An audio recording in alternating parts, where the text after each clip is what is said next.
नहमदुहु व नुसल्ली अला रसूलिहिल करीम अम्मा बाद फ़अऊज़ु बिल्लाहि मिनश शैतानिर रजीम बिस्मिल्लाहिर रहमानिर रहीम फ़स्अलू अहलज़ ज़िक्रि इन कुंतुम ला तअलमून सदक़ल्लाहुल अज़ीम।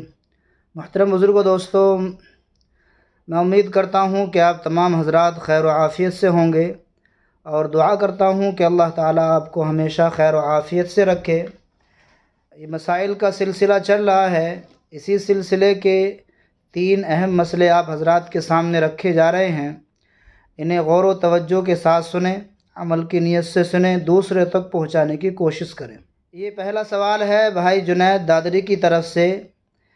ये कहते हैं, मुफ्ती साहब अस्सलामु अलैकुम व रहमतुल्लाहि व बरकातुहू। वालेकुम अस्सलाम व रहमतुल्लाहि व बरकातुहू। क्या हेयर बैंड यानी सर का अड्डा मर्दों को लगाना जायज़ है या नहीं?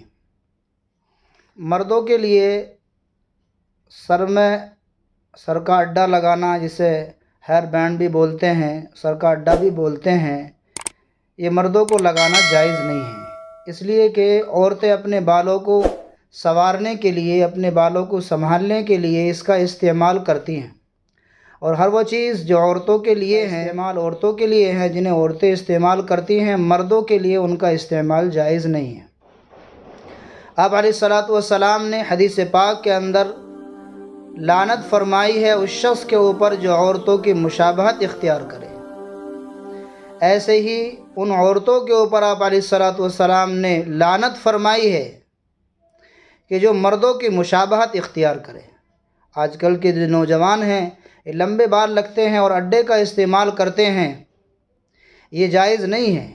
आप अलैहिस्सलातु वस्सलाम के भी लंबे बाल थे, लेकिन आप अलैहिस्सलातु वस्सलाम ने इन तमाम चीज़ों से आपने इनका इस्तेमाल नहीं किया, किसी सहाबी ने इनका इस्तेमाल नहीं किया, लिहाजा इससे बचना चाहिए। ये दूसरा सवाल है भाई इमरान के वालिद साहब की तरफ से।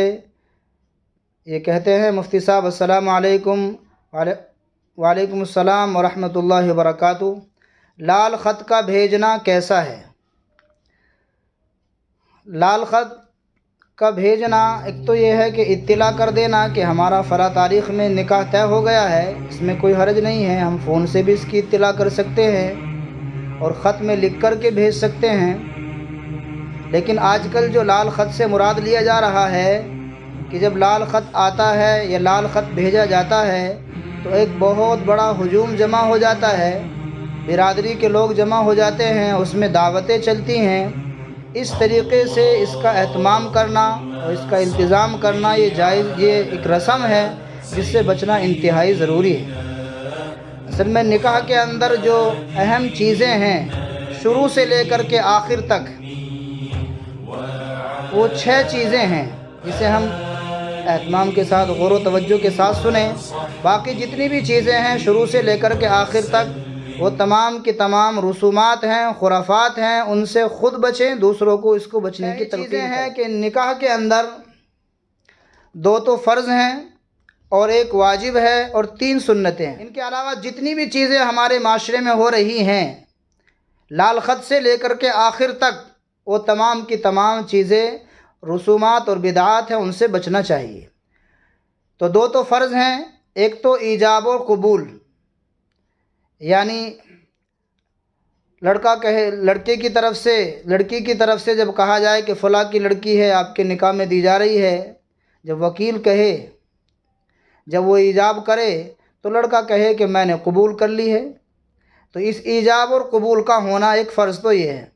दूसरा फ़र्ज़ है 2 गवाहों का होना, कि इनकी ईजाब और कबूल को, इनकी बातों 2 गवाह सुन लें जो मुसलमान हों, आकिल हों, बालिग़ हों।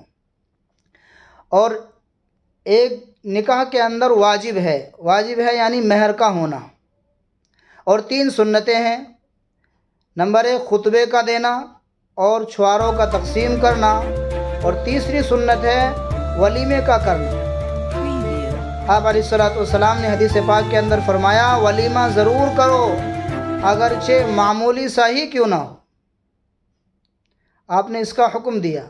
और वलीमा 2 किस्म का होता है, हदीस पाक के अंदर आता है। एक होता है शर्रुल वलीमा, एक खैरुल वलीमा।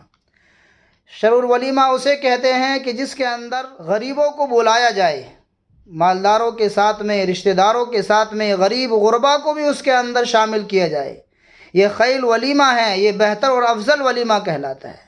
और बुरा वलीमा वो है जिसके अंदर गरीब गुरबा को पूछा ना जाए, उन्हें उसमें शरीक ना किया जाए, उनको धुतकारा जाए, ये बुरा वलीमा कहलाता है। तो ये तीन चीज़ें, ये 6 चीज़ें हैं, 2 फ़र्ज़ का होना, 1 वाजिब का होना और 3 सुन्नतों का होना। उसके अलावा इनके अलावा बाकी जितनी भी चीज़ें आज हमारे माशरे में हो रही हैं, वो तमाम की तमाम चीज़ें रसूमात हैं, उनसे बचना चाहिए।